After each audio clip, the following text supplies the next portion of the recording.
Om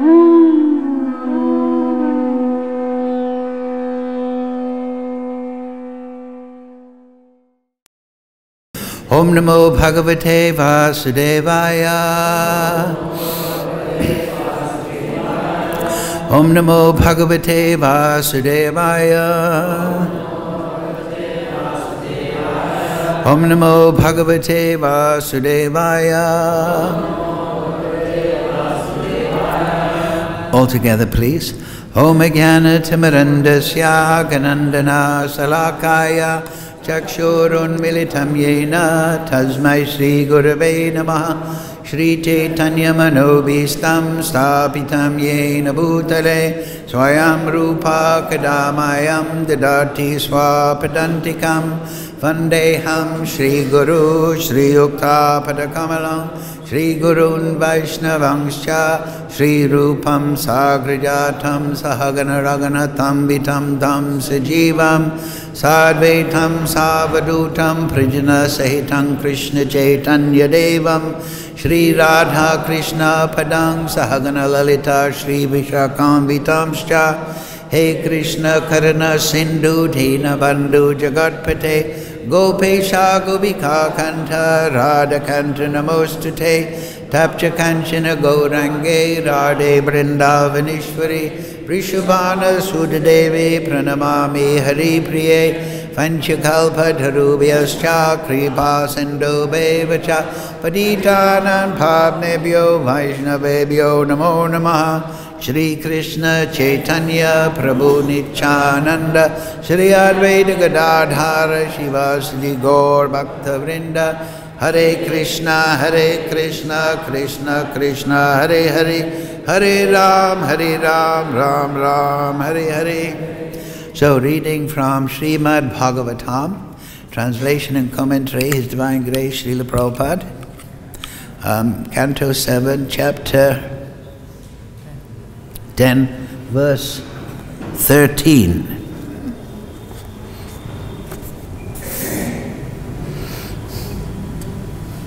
Please repeat.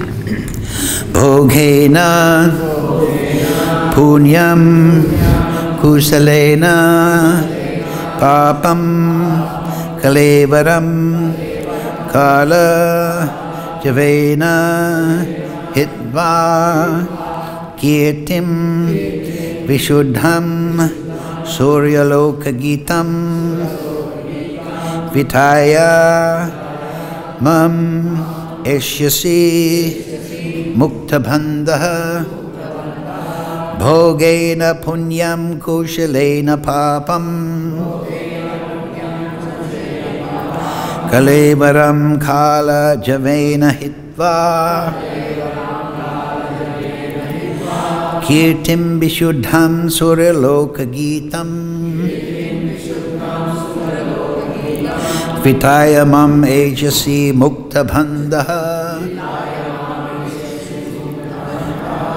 bhogena punya kushalena papam kalevaram kala javena hitva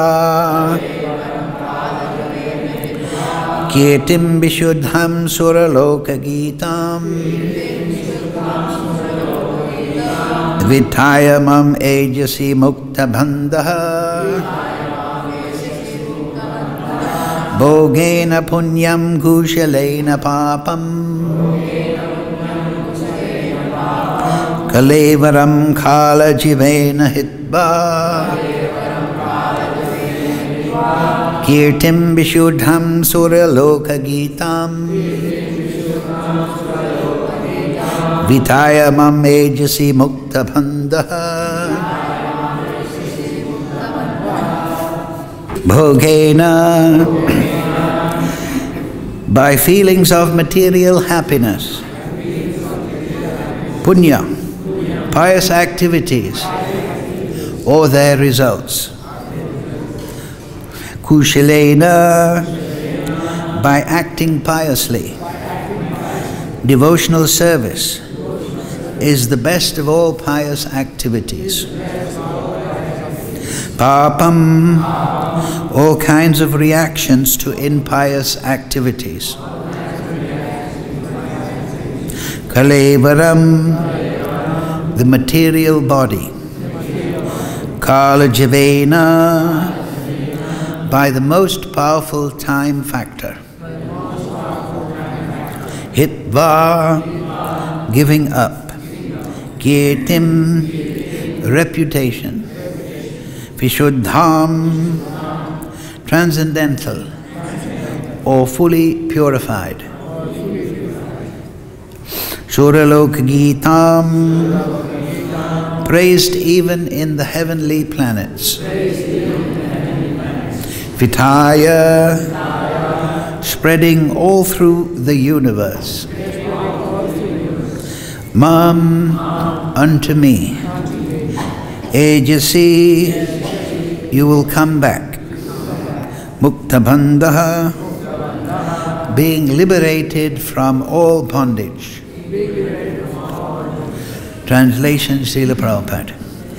My dear Prahlada, while you are in this material world, you will exhaust all the reactions of pious activity by feeling happiness. And by acting piously, you will neutralize impious activity. Because of the powerful time factor, you will give up your body. But the glories of your activities will be sung in the upper planetary systems.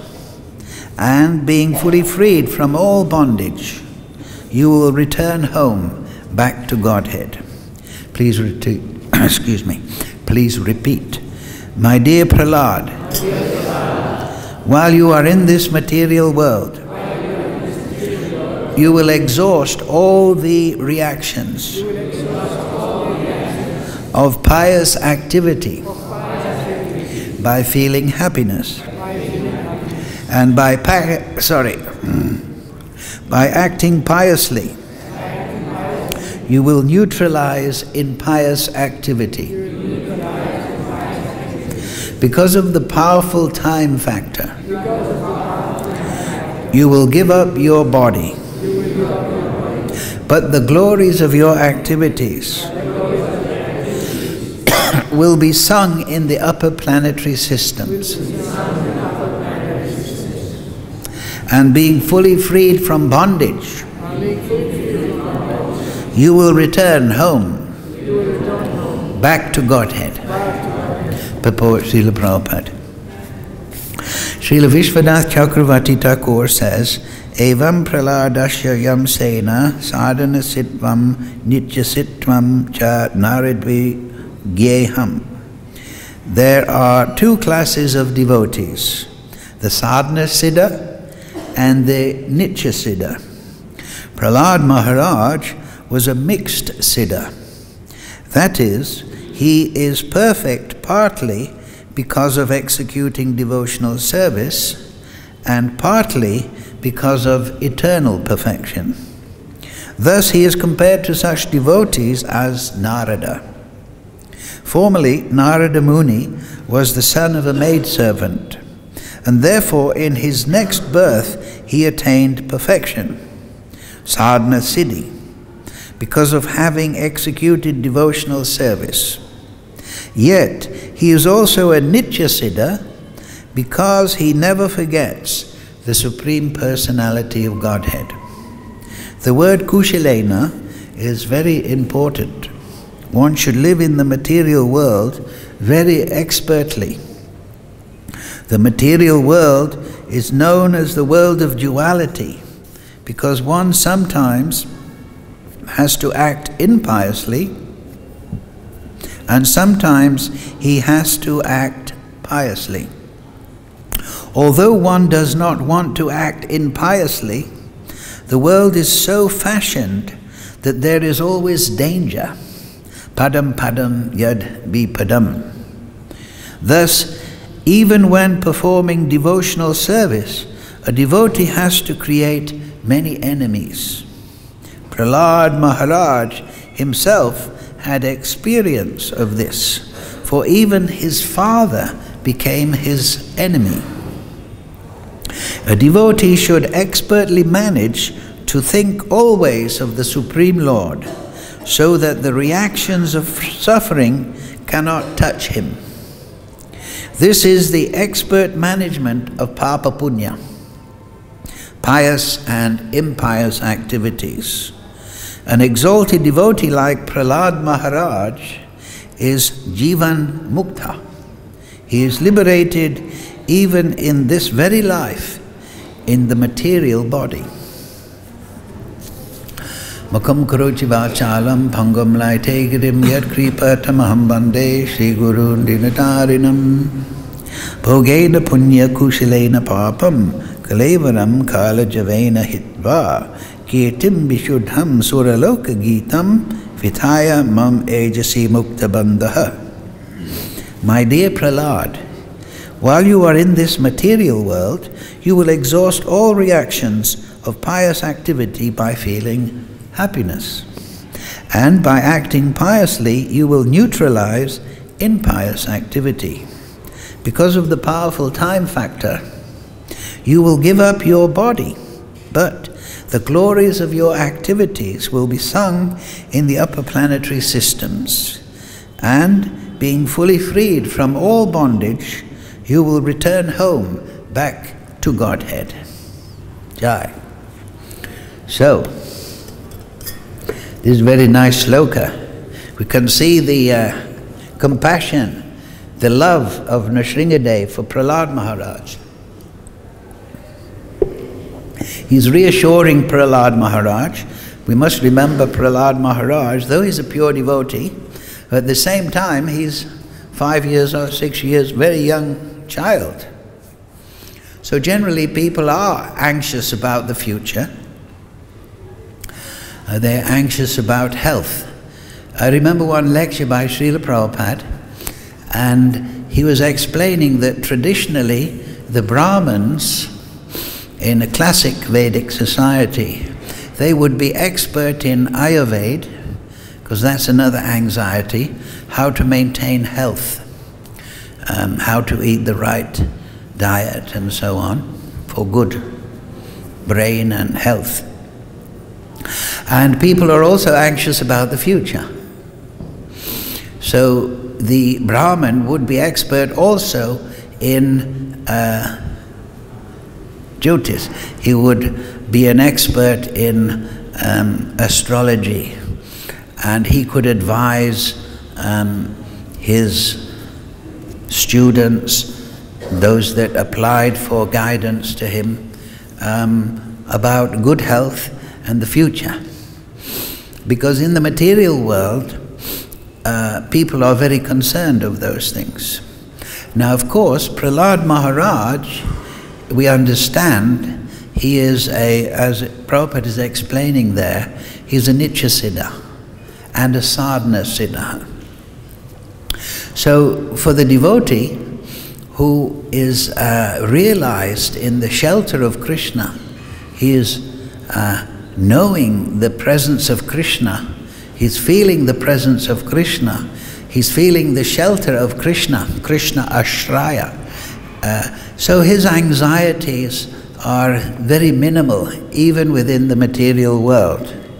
Because, though Prabhupada, rather Nrsimhadev here, he says, oh, you will go back home to Godhead.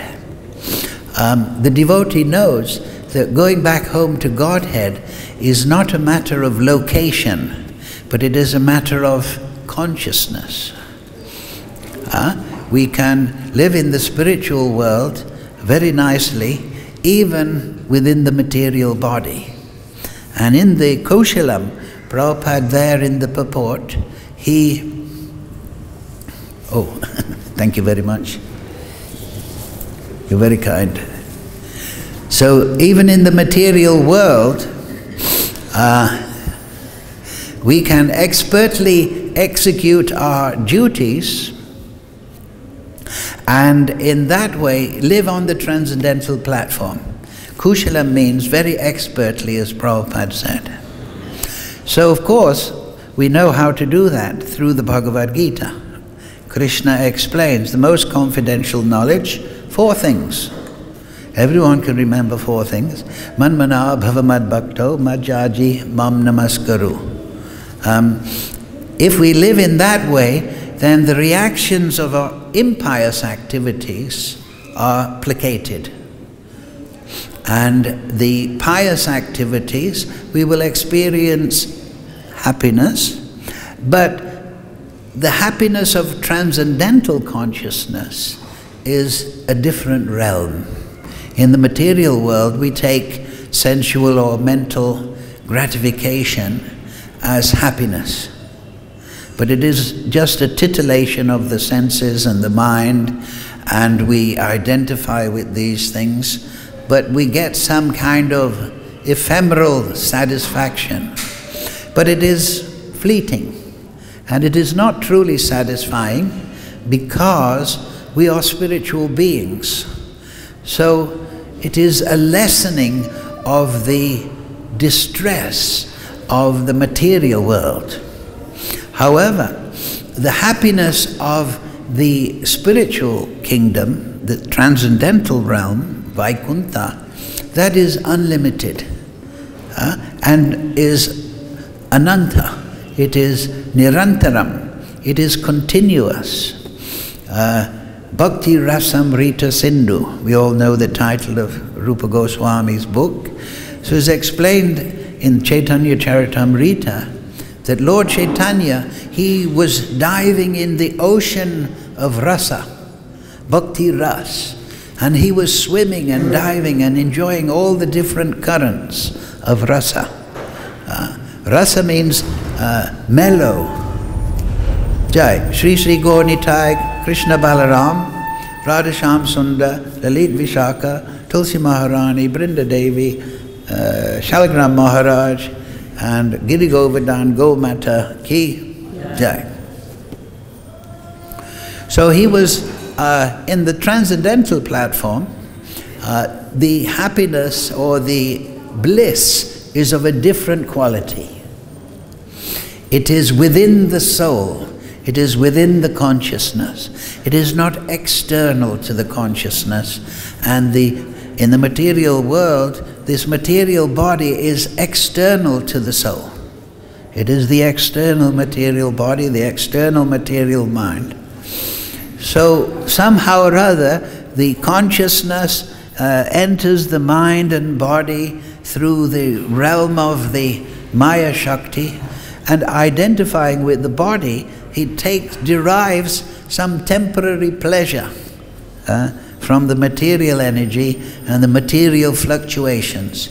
But in the transcendental realm, the soul is in his natural environment.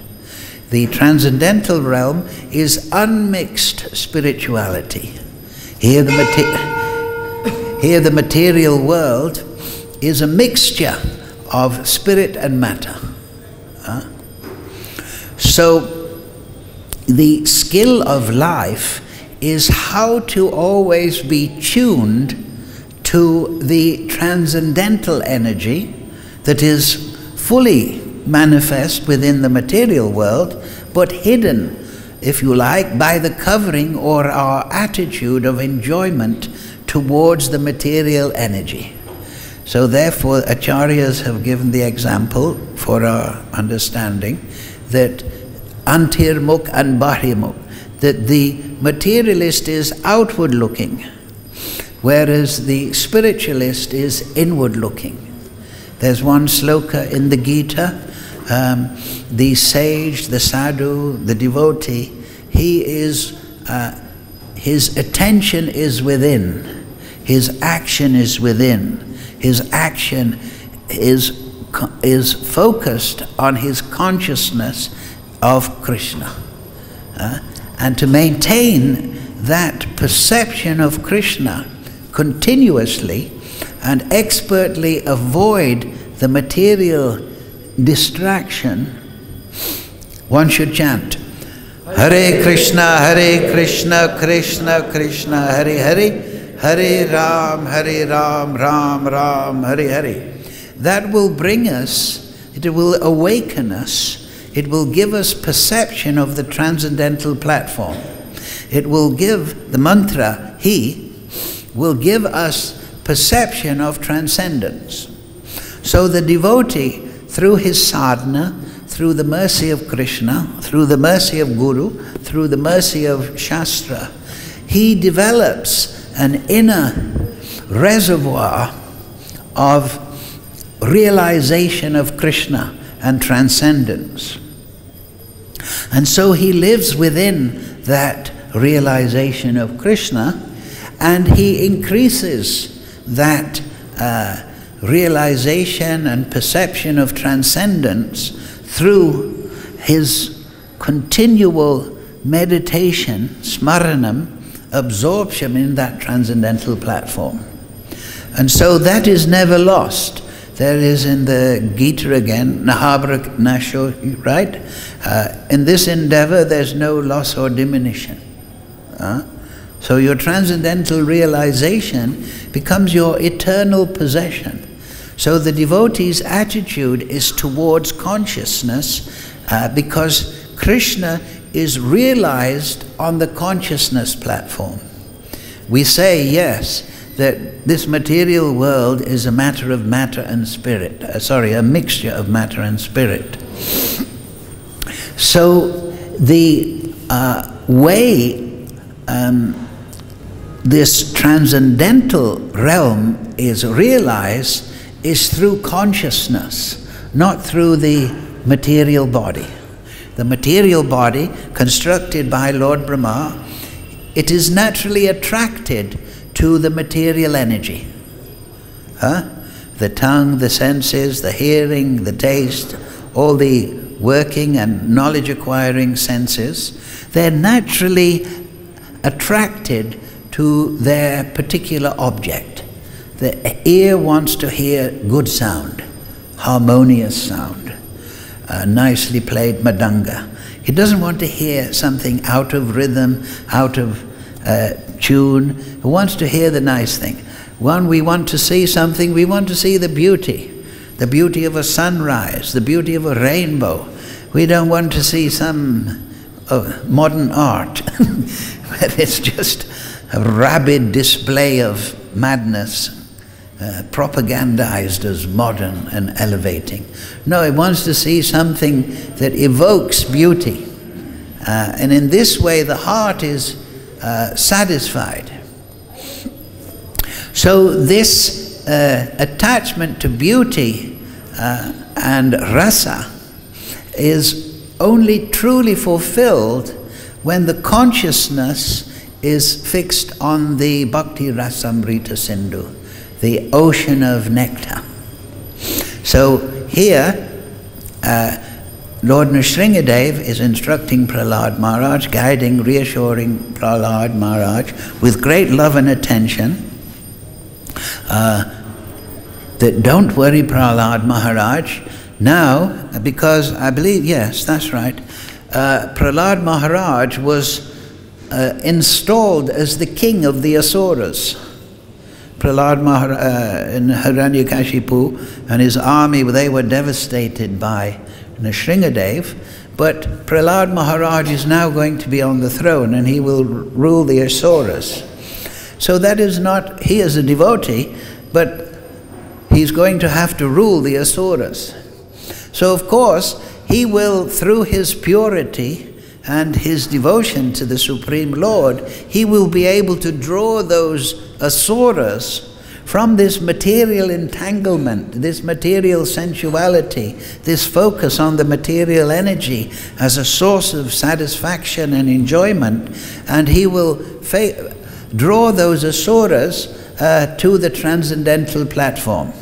Lord Rishabhdev has said that, right, he ends, towards the ends of his teachings to his sons, before he renounced his high position and went to the forest for further meditation, he said, Guru Niyasat, Pita Niyasat, right? You should become a king, ruler, teacher, father, whatever, any position of authority, unless you can liberate your dependents from birth and death. Unless you can guide them to the transcendental position, don't take any position of authority. And this is Rishabhdev, he's talking to his sons, They're all of the kingly order. They're all Kshatriyas. They're all meant to administrate, defend the society. But that is not enough, he's telling them. You must do your duties in this way, but your real duty is to bring people to consciousness of transcendence. So Prahlada Maharaja is being assured, don't worry, I'm with you, Prahlad. I'm going to leave now, but you will always be aware of me through your devotional consciousness. Manmana bhava madbhakto madhyaji mam namaskaru. So, man, that means the consciousness should be absorbed. How? But in a devotional manner. So, as we say before, the devotional mood towards Krishna, loving devotion, appreciation of Krishna, and all his gifts to us as living entities, should be performed in a devotional manner. If you want to maintain continuous meditation upon Krishna, it must be through loving attachment. And then madhyaji. What does that mean? Madhyaji means perform everything as an offering to me. For instance, you get up for Mangalarti early. You offer that austerity. You have a cold shower before Mangalarti. You offer that to Krishna. You put on your clothes. That is your offering to Krishna. You put on tilak. That's you perform it as an offering to Krishna. You cook some prasad, prepare some prasad. This is obviously an offering to Krishna. But madhyaji means that every moment, every activity we perform is offered to Krishna. Because these are all necessary activities, cleaning and maintaining the body, so on and so forth. So these things can be offered to Krishna. Nirbandha Krishna sambandhe yukta vairag se uchite. Rupa Goswami has said that those things that can be offered and done in relationship, those things that are pleasing to Krishna, they are suitable. But nirbandha, those things that are not in relationship to Krishna, such as thievery, impious activity, all these bad things, they cannot be offered to Krishna. A devotee should avoid those. And those things that can be offered to Krishna, they should be his life. And those things that cannot be offered to Krishna, the devotee should step by step exclude them. So that his whole offering, whole life, every moment, madhyaji. And that will come from a devotional mentality. Then mam namaskaru. We should always maintain humility. It's not that, oh, I'm performing so many activities and Krishna is bound. That is the karma mimamsa idea. That is Janmani, one of the fifth of the 6 darshans of the Vedanta. And that is the idea that I perform yagyas and this and that, and Vishnu is bound to give me. So that makes Vishnu subordinate. No, the devotee never considers that the Supreme Lord is bound to reciprocate with me. He takes mam namaskuru, a position of humility. If this pleases you, my Lord, you accept my offering. And he offers in a humble manner.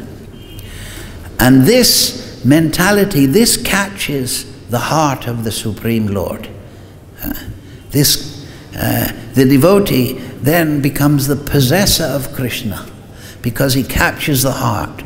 Just like we have that story about Bilva Mangala Thakur. So of course he was, you know the story, of course, Bilva Mangala Thakur, great devotee. He wrote Sri Krishna Karanamrita. So he was such a great, he was actually blinded. You know the story. It's a very distressful story. But he was blinded, and Krishna used to personally come and give him milk and prasadam. He came to Vrindavan. His samadhi is in Gopinath Bazaar, if you want to visit. It's still there to this day. And the Sevites in that temple are very nice, very sweet people. So, one time he grabbed the hand of Krishna. I know who you are. You're Gopal. You're not an ordinary person bringing me prasadam. So Krishna, he shook himself free. He shook himself free. And then Bilva Mangala, very famous, he said, oh, you may escape my grasp, but you cannot escape my heart. So this is the way the Supreme Lord is bound by the devotee's love. So we must always remember this is the most confidential knowledge, to always be absorbed in Krishna in a devotional manner. Now at the beginning we may not have some devotion. So Bhakti-Vinod Thakur says, just like a businessman, he has one pice, but he invests that, and then he's got some profit, and then with that profit he reinvests and he gets more profit. So he gives this as an example that the devotee, with whatever devotion he has in his neophyte condition, he prays to the Lord, please Lord, give me more devotion. Just like Prahlada Maharaja, and the Shringadev is offering him so many material benedictions. Prahlada Maharaja says, just one thing I want, and that is no material desire in my heart. Also, actually, he prays for the liberation of his father also. That is, and he's assured by Nrsingadev that don't worry about that. You're a pure devotee, Prahlad, and so 21 generations in the past and in the future, they will all be on the path of liberation by connection with you. So the devotee, he is completely absorbed in Krishna by the devotional mentality, and because of that gratitude, he offers everything to Krishna. He feels that I am not qualified for this mercy of the Lord. So here we have in the purport, and also here Prabhupada is explaining that Prahlada Maharaj is a Nitya Siddha. So that means he's eternally perfect, yet at the same time he's Sadhana Siddha. And he quotes Vishwanath Chakravarti there in the purport, Prabhupada, saying that there are other devotees similar to that. So somebody may say, how is that? If he's Nitya Siddha, then how he has to perform sadhana? Because Siddha is the big word, he's perfect. So why does he have to perform sadhana bhakti to become perfect? Bhakti is divided into two. Sadhana bhakti and bhava bhakti. Sadhana bhakti means you perform rules and regulations, and then within that you cultivate rag. Rag means attraction. And then when your rag, your attraction to Krishna, becomes rati, then a shakti and bhava awaken in the heart. And then you're in the platform of bhava bhakti, liberated soul. And then that condenses into the fourth stage, prem bhakti. So if Prahlada Maharaj is a prem bhakta, a Nitya Siddha, then how is he having to perform sadhana? Well, that is actually, previously, I was just seeing in verse 3 of this same chapter. The explanation is there. O worshipable Lord, because of the seed of lusty desires, which is the root cause of material existence, is within the core of everyone's heart, you have sent me to this material world to exhibit the symptoms of a pure devotee. So this is a very interesting shloka, and it explains this apparent dichotomy between sadhana and Nitya Siddha. You have sent me to this material world to exhibit the symptoms of a pure devotee. So yes, he's Nitya Siddha, but he is performing sadhana, he is going through the distress. As Prabhupada pointed out in the purport, you get enemies when you, in this material world. For every Vasudeva there's a Kamsa, right? You get enemies in this material world. The materialist is always frustrated. It's like pressing the button of an animal. If you annoy them, they suddenly become enraged. What? You don't think I'm the center of the universe? I do. You don't agree? So, these materialists, frustrated, they see the peacefulness, the inner satisfaction, the blissfulness, and even the respect a devotee receives through his purity from the general population, and they become envious. They may have so many variegated ideas of envy and reason and justification, but the fact is they become hateful towards the devotee. So that is one aspect of the material world that Prahlada is illustrating.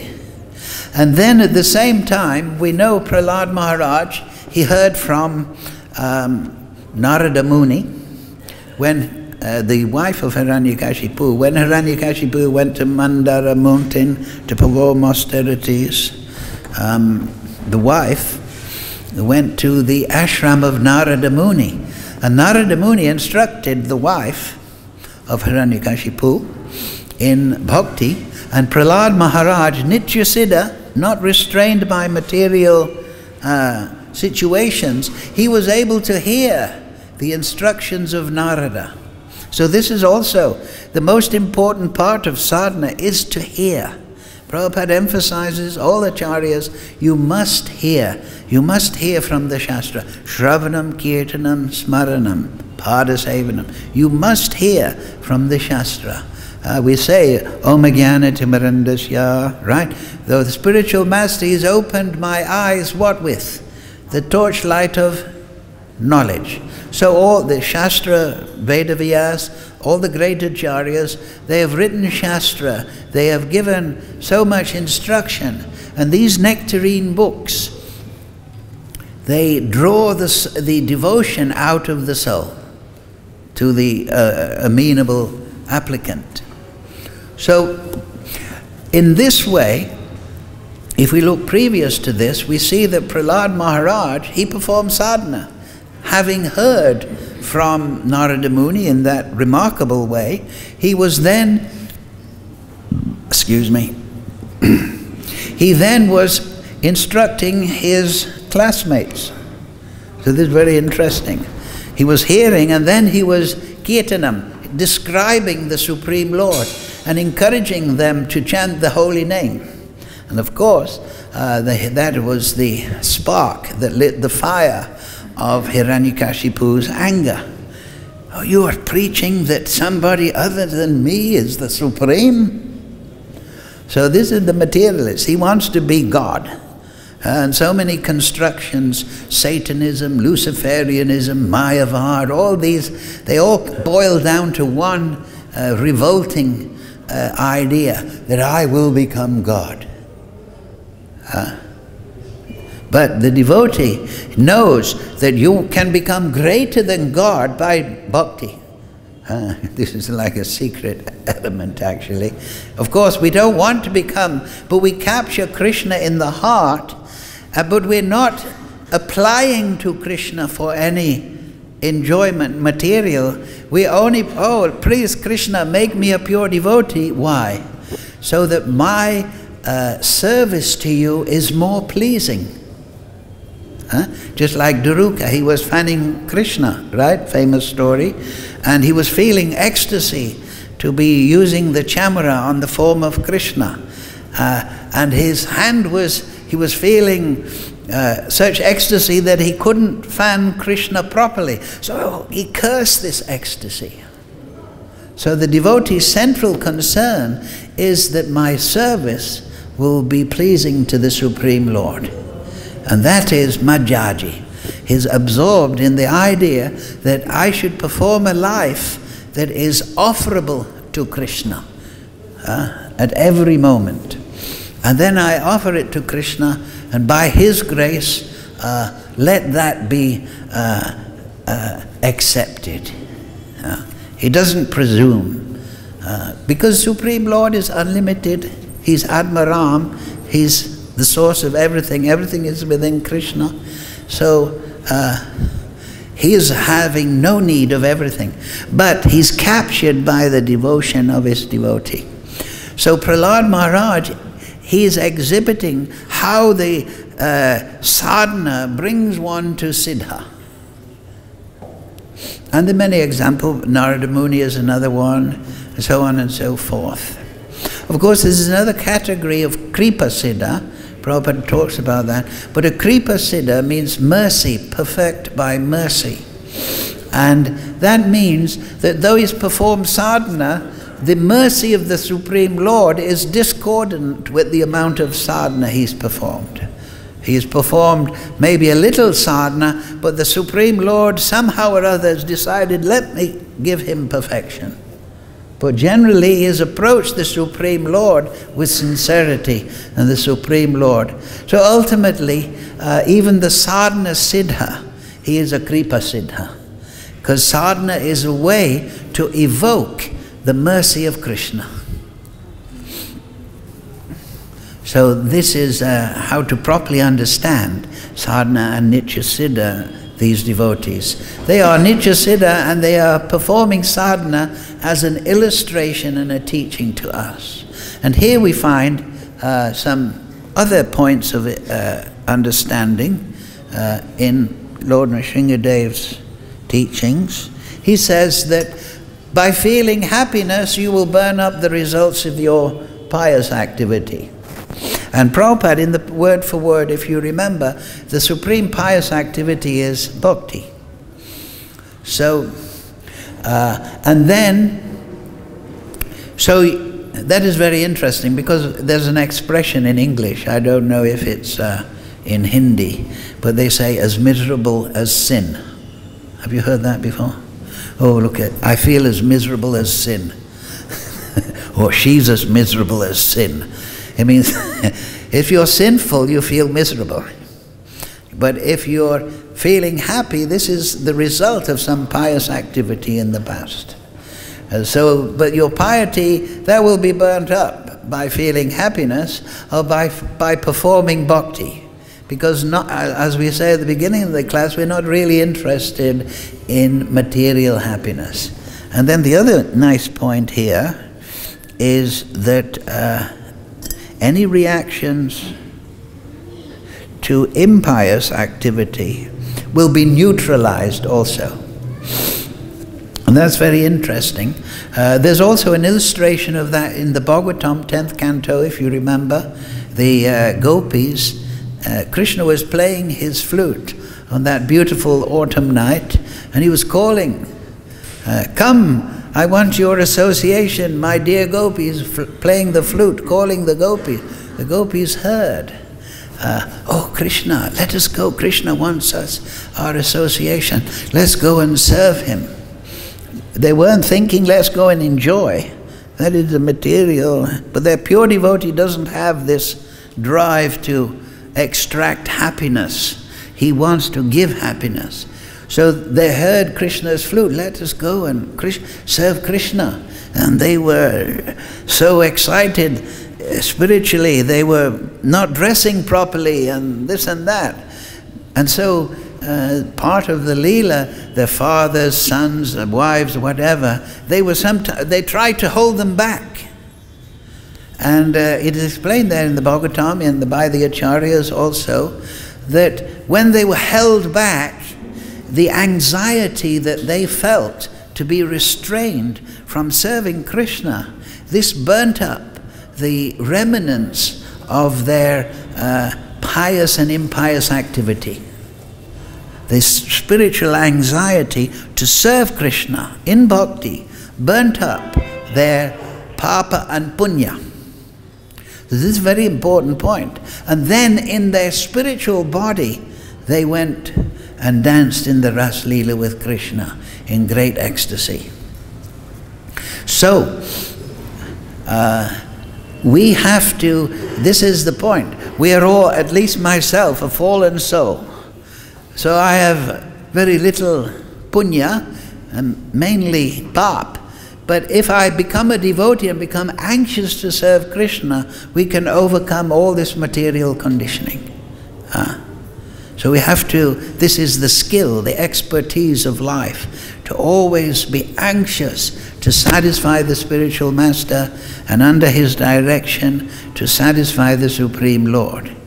And then we become fit. But there's also an interesting point here, that those sadhana siddhas, those devotees, those gopis, they were associating with Krishna, and yet they still had the remnants of papa and punya. It's very interesting. So acharyas have written, Bhaktivinoda Thakur, especially in Jaiva Dharma, he explains, because it's talking about back to Godhead. So this is a very important point. To attain the association of Krishna in the Gokul Leela, in the Bhoma Leela, in the manifest Leela within the material atmosphere, one has to just attain Bhava Bhakti. As we are saying, there's Sadhana Bhakti, which is Vaidhi and Rag. And then there is Bhava Bhakti, and that is divided into Bhava and Prem Bhakti. So, if one has attained Bhava, the Acharyas explain, then one is qualified to attain Krishna in the Bhoma Leela, in his manifest pastimes within the material universes. And then by that association, Krishna is, Balaram is Adi Guru, but ultimately that is a manifestation. Krishna is the original spiritual master also. His potency is manifest there in Baladev, but Krishna is the ultimate spiritual master. By his association, even though we're not Prem Bhaktas, just maybe on the platform of Bhava Bhakti, by his association that will draw us to ultimate purity. And we can attain our, fully attain our Swarup and our relationship with Krishna. So, we'll finish on that point and say, and what should we do on that journey? We should chant, Hare Krishna, Krishna Krishna, Hare Hare, Hare Ram, Ram, Hare Hare. So we have a few minutes for questions. Well, I want to add one little thing that I was just thinking last night, because I was looking. And it's very interesting progression. If actually it's not my idea, I read it in a book many years ago, and it's discussing, because this Leela is Jai and Vijay interacting with Krishna. So in this book, this devotee, who was an acharya, is explaining that there's a progression in Jai and Vijay's interaction with the Supreme Lord.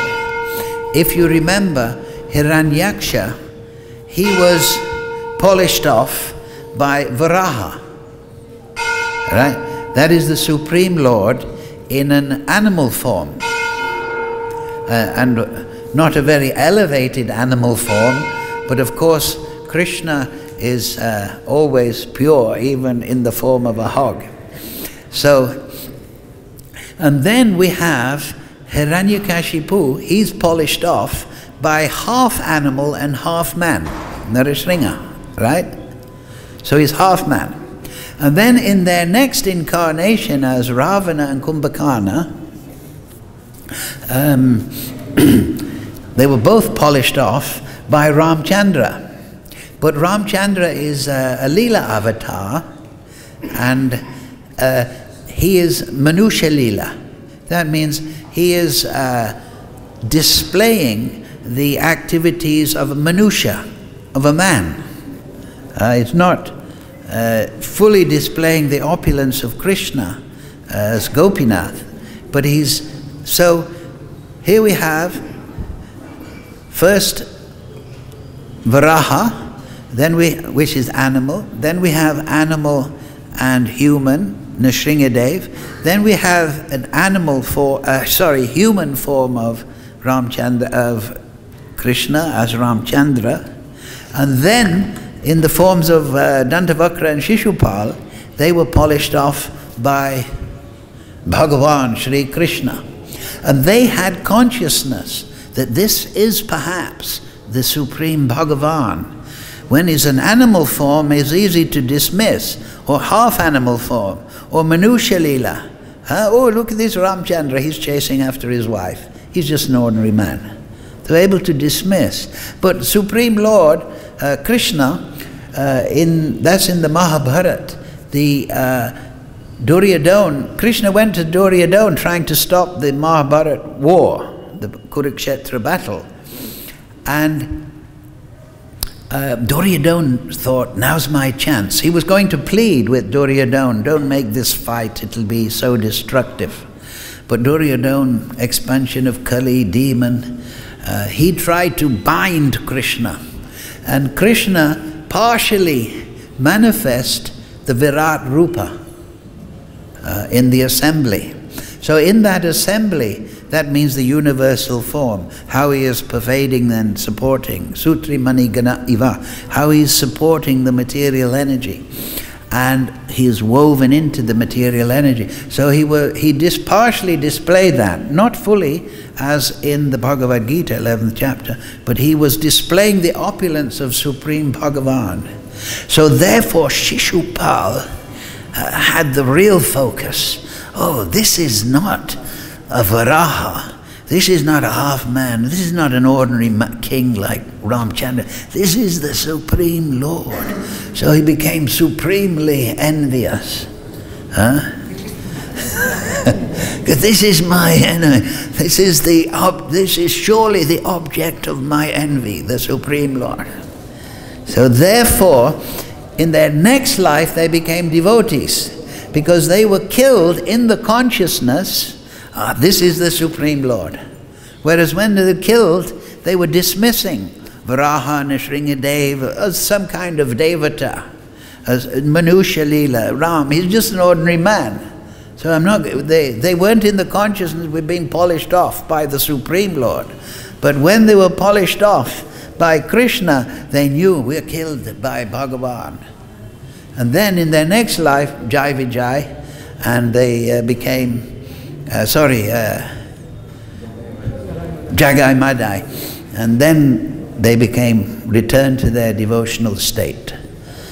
So it's a very interesting, there's so many things in the Shastra, and it's very fascinating how everything is woven together.